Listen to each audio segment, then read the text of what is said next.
Assalamualaikum, waalaikumsalam warahmatullahi wabarakatuh. Saya lihat Ustadz orangnya sangat percaya diri. Bagaimana cara mengatasi sifat pemalu, minder, dan rendah diri? Terima kasih Ustadz. Astaghfirullahaladzim, astaghfirullahaladzim, astaghfirullahaladzim. Saya mohon ampun kepada Allah Subhanahu wa Ta'ala bila ada yang dilihat oleh orang lain berupa hal-hal yang terlihat baik dan sebagainya, tapi ternyata juga saya belum bisa memenuhi seperti apa yang terlihat. Maka semoga Allah mengampuni kekurangan-kekurangan itu, memaafkan dan memberikan bimbingan supaya menjadi lebih baik. Ya, teman-teman sekalian, membangun kepercayaan diri pada hal yang positif itu tidak diikat dengan profesi seseorang, ya, atau tugas seseorang. Ya, kepercayaan diri itu tidak melekat kepada seorang ustadz saja, kiai saja, ya, seorang habib misalnya, seorang guru. Tidak, tapi semua kalangan sepanjang mengerjakan nilai kebaikan mesti membangun kepercayaan diri yang kokoh pada dirinya untuk komitmen mengerjakan kebaikan itu, sehingga melahirkan motivasi kuat untuk melakukannya, mengerjakannya siapapun dan apapun yang ia kerjakan. Apakah ia misalnya dia di birokrat, ya, di dunia birokrasi, apakah di dunia diplomasi, apakah seorang pebisnis, seorang pedagang, seorang perawat, dokter, insinyur, bahkan misalnya dosen, guru, mahasiswa, atau juga pekerjaan-pekerjaan yang dilakukan pada umumnya masyarakat, ya, baik bertani, berkebun misalnya dan sebagainya. Semua butuh kepercayaan diri, dibangun sepanjang dikerjakan itu baik, ya, sepanjang yang dikerjakan itu baik. Nah, sekarang membangun kepercayaan diri itu seperti apa? Maka dimulai dengan hadis Nabi Muhammad SAW yang diriwayatkan oleh sahabat Umar bin Khattab radhiyallahu taala anhu, haddatsana qala, ya kan, an Abi Hafs عن أبي حفص عمر بن الخطاب رضي الله تعالى عنه قال رسول الله صلى الله عليه وسلم إنما الأعمال بالنيات وإنما لكل امرئ ما نوى فمن كانت هجرته إلى الله ورسوله فهجرته إلى الله ورسوله يا فمن كانت هجرته للدنيا يصيبها أو امرأة ينكحها فهجرته إلى ما هاجر إليه. Itu kan rawahul Bukhari. Maka di sini Nabi memberikan tips kepada kita semua, pesan yang sangat kuat. Seseorang itu kalau ingin mengerjakan sesuatu, kembalikan kepada motivasi terkuat dalam dirinya, ya, yaitu niatnya. Jadi ada 3 tahapan kita mengerjakan sesuatu itu berdasar dari dasar hati kita dulu. Yang pertama ada keinginan, ya. Yang kedua ada tekad, yang ketiga ada niat. Nah, keinginan itu disebut iradah namanya. Setiap orang tuh ingin pada segala yang baik. Ya, kalau Anda tanya, mau nggak ke surga? Semua jawab mau. Ingin nggak haji tahun ini? Semua orang ingin. Ya, tapi apakah setiap yang punya keinginan punya tekad? Belum tentu. Ya, tekad itu azam namanya, azimah, punya tekad. Baik, saya ingin ke surga, saya punya tekad yang kuat untuk bisa mendapati itu. Ya, nah tekad ini akan menurunkan turunan-turunan sampai nanti ke niat. Ya, sama persis saya pengen haji nih tahun depan, pengen banget, ya. Beda dengan yang sekedar ingin. Kayak ingin haji, ingin saja, tapi punya tekad, dia ingin mewujudkan keinginan itu. Nah, tahapan mewujudkan tekad tuh ke selanjutnya disebut dengan niat. Ada usaha pendahuluan, ya, nabung dari sekarang, terus berikhtiar, ya, ikhtiar yang optimal sehingga apa yang kita tekadkan itu bisa tercapai. Ingin ke surga, alhamdulillah, bertekad, apa surganya nih, Firdaus, maka kita siapkan, ya, berniat betul-betul, bikin tekadnya itu terwujud dalam bentuk perencanaan awal, perbaiki diri, boleh berhijrah, ya, berhijrah mendekat, meninggalkan yang buruk. Hijrah itu meninggalkan kebiasaan yang kurang baik, yang tidak Allah sukai, kepada kebiasaan baik yang Allah dan Rasulnya sukai. Itu poinnya. Jadi hijrah itu bukan menuntut kita pindah kepada suatu tempat tertentu, ya, kecuali kalau di tempat kita beraktivitas itu sangat tidak kondusif sekali. Ya, susah mendekat kepada Allah, terancam dalam keburukan, ya, di tempat kerja misalnya, tempat kerjanya diliputi keburukan-keburukan yang sulit sekali mendekat kepada Allah. Mau sholat susah, baca Quran susah, sementara kita sadar bahwa rezeki itu yang mengatur Allah, kan kita sadar betul Allah Maha Pemberi rezeki, Allah mendatangkan rezeki. Ya, kenapa kita tidak berpindah ke tempat yang kemudian Allah sukai dan dengan itu keberkahan Allah berikan? Toh tetap kan rezeki tidak akan tertukar, toh tetap tidak akan berkurang.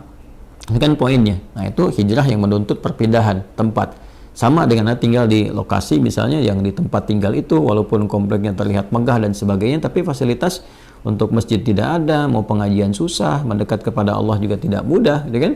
Anda mencari tempat yang teduh, yang nyaman ibadah, yang enak beraktivitas, di situ kemudian Anda membangun kepribadian yang lebih dekat dengan Allah Subhanahu wa Ta'ala.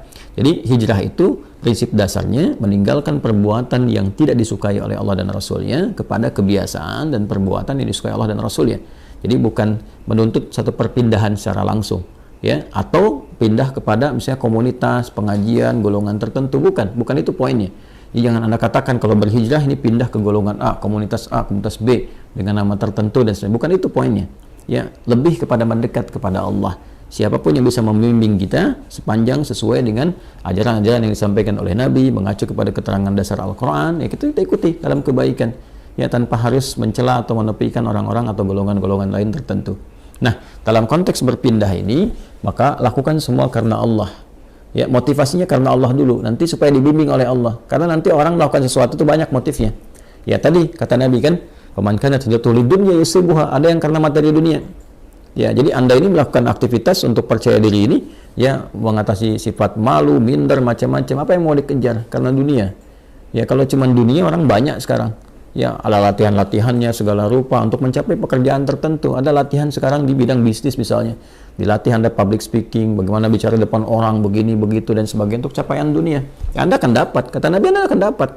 Ya, tidak ada kesalahan di dalamnya, sepanjang dicari itu baik, tapi belum tentu ada pahala untuk bekal pulang. Nah, niat itu menentukan apakah apa yang akan kita cari ini disukai oleh Allah sehingga punya bekal akhirat, value-nya value akhirat, atau cuma dunia saja. Itu poin pertamanya. Jadi tanamkan pada diri kita itu motivasi yang kuat untuk mengerjakan sesuatu ini lillah, karena Allah, ya, dan Rasulnya. Nanti karena Allah itu memberikan kekuatan pada jiwa dan Rasulnya memberikan bimbingan yang sudah Nabi contohkan kepada kita, ya, dan mewariskan pedoman-pedoman kehidupan yang abadi sifatnya. Nanti tinggal diikuti di situ, ya kan? Nah, jadi yang pertama adalah membangun kekuatan niat, motivasi diri dulu. Motivasi diri dulu. Saya ingin melakukan ini sebagai hujjah saya ketika kembali kepada Allah. Ya, saya ingin melakukan ini, ya, supaya Allah ridha dengan saya. Nanti dari niat yang benar itu Allah berikan kekuatan pada diri kita. Nah, niat itu diterjemahkan dengan apa? Setelah muncul dalam hati kita, kita akan memulai aktivitas itu yang baik itu, maka kita bisa mulakan itu dengan memohon kepada Allah. Nah, di sini dia. Jadi membangun sifat kepercayaan diri, diantaranya memulai dengan menautkan aktivitas yang akan kita kerjakan, ya, dengan harapan perlindungan dan pemberian kekuatan serta bimbingan dari Allah. Mohon taufik namanya, minta. Nah, itu keadaan itu disebut dengan tawakal namanya. Ya, tawakal itu menyerahkan keadaan kita yang akan kita ikhtiarkan, baik mulainya ataupun akhirnya kepada Allah, gantungkan kepada Allah, sehingga Allah memberikan perlindungan yang paripurna kepada diri kita. Maka Nabi mengajarkan kita untuk berdoa dalam memulai segala hal. Nah, doa itu juga membangun kepercayaan diri. Makanya orang kalau mau mengerjakan sesuatu, ketika dia berdoa lebih kuat kan? Ya, Anda mau bicara, Anda berdoa. Dan diajarkan kan di Quran, di surat Thaha itu, bagaimana seorang Musa alaihissalam dibantu sekretarisnya Nabi Harun alaihissalam, ya, dua-duanya datang kepada Fir'aun untuk berdakwah, menyampaikan kebaikan, membangun kepercayaan dirinya bagaimana? Kan berdoa dulu. Ya kan? Setelah dia berniat baik, menjadikan semua urusan karena Allah, dibimbing oleh Allah tuh. Ya, bimbingannya indah sekali. Jadi dibimbing oleh Allah, nanti kalau datang katakan yang baik-baik, katakan yang lembut supaya dia sadar. Ya, di Quran surat Thaha itu kan ayat 43 sampai 44, faqula lahu qawlan layyina la'allahu yatadzakkaru aw yakhsha. Katakan yang lembut, ya kan? Katakan yang halus, tutur kata yang baik, yang elok dengan retorika yang benar, ya kan? Sampaikan aja. Nah, mudah-mudahan dengan itu nanti, ya, ada kelembutan pada hati dia sehingga dia merasa takut kepada Allah dan memperbaiki diri. Nanti Allah bimbing, berikan kekuatan. Makanya nanti ayat-ayat berikutnya itu memberikan kepercayaan diri yang kuat kepada Musa. Ketika tawakal itu ada, lalu dibimbing doanya, Rabbi shrahli sadri wa yassirli amri wahlul 'uqdatam bil lisani yafqahu qawli. Lalu kemudian Allah menegaskan, jangan takut Musa, ya, aku akan membersamai kamu, ya kan? Nah, kamu akan dibekali begini begitu dan sebagainya. Ini isyarat Quran yang sangat dalam. Tautkan aktivitas kita kepada Allah Subhanahu wa taala, lalu bacakan doa. Kalau di sini terkait dengan bagaimana supaya tampil bisa bicara dan sebagainya, doanya juga ada sendiri. Seperti tadi diajarkan di Quran, Rabbi shrahli sadri wa yassirli amri wahlul 'uqdatam min lisani yafqahu qawli. Nanti untuk belajar supaya pede nih, ya, jangan sampai pesimis, waduh saingannya berat nih, waduh ini bisa nggak lulus ujian. Percaya diri, yang dituntut ikhtiar kok. Nanti Allah yang mengatur Anda masuk di kampus mana, di sekolah mana yang terbaik untuk masa depan kita. Kadang-kadang harapan kita ke A, tapi kata Allah jangan ke situ, kamu ke B aja, karena kamu nanti bakatnya akan dibutuhkan di bidang ini. Bisa terjadi. Ya, harapan masuk A, tiba-tiba masuk B, dan semua kampus bisa mendapatkan bagian-bagiannya gitu ya. Nah, maka di sini penting kita ikuti. Doa-doanya banyak ya. Rabbi zidni ilma warzuqni fahma, Allahumma faqihni fid din wa 'allimni ta'wil, sesuai dengan bidangnya masing-masing. Kalau belum tahu doanya, ucapkan apa? Ucapkan seperti Nabi bimbing dalam hadisnya. Ya, qala Rasulullah sallallahu alaihi wasallam, kullu amrin dhi balin la yubda'u fihi bi bismillahirrahmanirrahim fahuwa abtar. Maka mulai dengan bismillahirrahmanirrahim. Perbuatan baik itu niatkan, ya. Dalam diri kita kuatkan, ucapkan bismillahirrahmanirrahim. Anda mau kerjakan apa nih? Mau pidato? Bismillahirrahmanirrahim. Nah, ba itu nanti ada 14 makna. Di antara makna ba di situ nanti ada sebabiyah. Ya, dengan sebab aku akan mengerjakan ini, aku tautkan karena Allah. Ghayahnya, ghayah lillah, karena Allah subhanahu wa ta'ala. Maka mohonkan kebaikan kepada Allah. Minta kebaikan. Bismillah, ya, Ar-Rahman, Ar-Rahim. Nanti sifat-sifat Rahman dan Rahim Allah akan disertakan kepada kita. Maksudnya apa? Diberikan bimbingannya kepada kita. Dioptimalkan, dinaungkan kepada kita. Dengan rahmat Allah, kita akan dimudahkan beraktivitas. Dengan rahmat Allah, dijaga dari kesalahan. Dengan rahmat Allah, diberikan kekuatan. Itu Bismillahirrahmanirrahim. Makanya Nabi pun ketika mulai menerima wahyu diminta oleh Allah untuk pede, untuk percaya diri. Walaupun Nabi nggak pernah belajar, ya, nggak pernah beliau punya guru formal, nggak ada beliau pernah masuk madrasah, ya kan? Nggak pernah belajar, ummi sifatnya. Ya, sifatnya apa? Ummi. Maka apa yang terjadi? Yang terjadi ketika menerima wahyu kan, ya kata malaikat, iqra, baca. Ma'ana biqari, saya betul-betul nggak bisa baca. Iqra, ma'ana biqari, saya betul-betul nggak bisa baca. Ya, sampai yang ketiga kan, iqra ma'ana biqari. Nabi bisa mengatakan ma qara'tu. Ya, pakai bentuk kata kerja, bentuk past tense, kemudian dengan sigat ma, nafi. Ya, saya nggak bisa baca. Tapi ketika ma bertemu dengan ba, itu taukid sifatnya. Ma ana bi. Ya, ma ketemu dengan ba, itu penguat taukid. Ba-nya jadi taukid. Saya betul-betul nggak bisa baca. Maka apa yang diturunkan oleh Allah Subhanahu wa taala untuk membangun kepercayaan diri beliau? Iqra bismi rabbikal ladzi khalaq. Muhammad SAW niatkan baca itu, ya, baca untuk mengikuti bacaan yang dibimbing oleh siapa? Oleh hamba yang Allah utus, ya, dan dengan kuasa Allah yang membuat, menjadikan sesuatu aja begitu mudah. Yang mencipta kamu aja begitu mudah, yang mencipta manusia aja begitu mudah. Apalagi menjadikan kamu terbimbing untuk bisa mengikuti bacaan, lebih mudah lagi. Maka lakukan karena Allah. Allah kan kuasa atas segala hal. Anda adabnya, kalau Anda sulit melakukan sesuatu, Anda akan berusaha minta tolong kan pada yang lebih kuat. Oke? Ya, ada misalnya seorang usil pada Anda minta tolong pada yang lebih kuat, atau Anda lapor misalnya kepada yang berwenang dan sebagainya. Kenapa? Karena sifat dan fitrah manusia mencari yang lebih kuat. Siapa yang lebih kuat dibandingkan dengan Allah? Siapa yang memberikan kekuatan pada kita lebih dibandingkan apa yang Allah berikan kepada kita? Maka tautkan diri kita kepada Allah. Iqra bismi rabbikal ladzi khalaq. Nah, inilah kekuatan doa. Doa membangun kepercayaan diri. Doa membangun kekuatan. Ya, nanti setelah itu yakinkan bahwa apa yang Allah berikan kepada kita itu sempurna dan bisa melakukan apapun. Ya, sepanjang nilai itu baik. Wa 'allama Adam al-asma'a kullaha. Allah mengajarkan kepada Adam semua jenis segala hal yang bisa digunakan dalam beraktivitas di bumi ini. Ya, karena Adam itu nabi, Adam itu rasul. Nabi bukan rasul, maaf. Adam itu nabi walaupun beliau bukan rasul. Ya, karena bedanya kalau nabi diberikan risalah terbatas untuk diri dan kerabat dekatnya, ya tidak untuk umat. Adam diutus, umat belum ada, baru ada diri dan kerabat dekatnya, itu istrinya sendiri dan nanti anak keturunan awal dasarnya. Maka dipilih oleh Allah di Quran misalnya surah ke-3 Ali Imran ayat ke-33. Innallaha astafa Adam. Nanti baru ketika ada umat komunitas, nanti risalah diberikan membimbing umat menjadi rasul, yaitu Nuh alaihissalam. Makanya nanti innallaha astafa Adam wa Nuha, ya, wa ala Ibrahim wa ala Imran alal alamin. Dan ketika Allah kemudian memberikan sifat pengajaran, ada fitrah kenabian. Fitrah kenabian itu diajarkan secara langsung. Semua diajarkan, segala hal yang terkait dengan kebutuhan membangun risalah di muka bumi ini. Jadi nabi, rasul diajarkan, semua diajarkan. Nah, tapi mereka manusia. Kita manusia, kita bukan nabi, kita bukan rasul. Kita manusia, kita bukan nabi, kita bukan rasul. Maka sifatnya potensi ditanamkan pada diri kita. Jadi di dalam diri kita ini potensinya banyak sekali bakatnya. Ya, dan kita harus yakin, percaya diri, bakat apapun yang dibutuhkan untuk memberikan maslahat pada kehidupan kita di bumi ini bisa dicapai. Jadi di sini ini ada kemampuan dalam diri kita ini. Ya, untuk menjadi ahli fisika kah, kimia kah, matematika, ya dalam saat yang bersamaan ahli Quran, ahli hadis, mau bicara apapun. Coba lihat manusia tuh, lidahnya Masya Allah. Diajarin bahasa ini bisa, bahasa Inggris bisa, bahasa Arab bisa, bahasa Cina bisa. Ya, macam-macam tuh. Itu dari lidah, dari bahasa aja. Coba lihat bagaimana Allah memberikan kemampuan kepada kita dengan memori yang sangat luar biasa untuk bisa mengingat dan hafal benda-benda. Anda itu luar biasa. Coba kalau Anda mau kumpulkan benda-benda di lingkungan Anda aja, Anda bisa ingat tuh. Ya, benda-benda lingkungan kita bisa kita sebutkan 1, 2, 3. Berapa banyak memori kita, kapasitasnya. Artinya kita ini makhluk yang sangat unik. makhluk yang sangat istimewa. Laqad khalaqnal insana fi ahsani taqwim. Quran surah 95 ayat keempat itu. Allah bersumpah dengan 3 risalah. Risalahnya Nabi Isa alaihissalam, Nabi Musa alaihissalam, Nabi Muhammad sallallahu alaihi wasallam. Ya.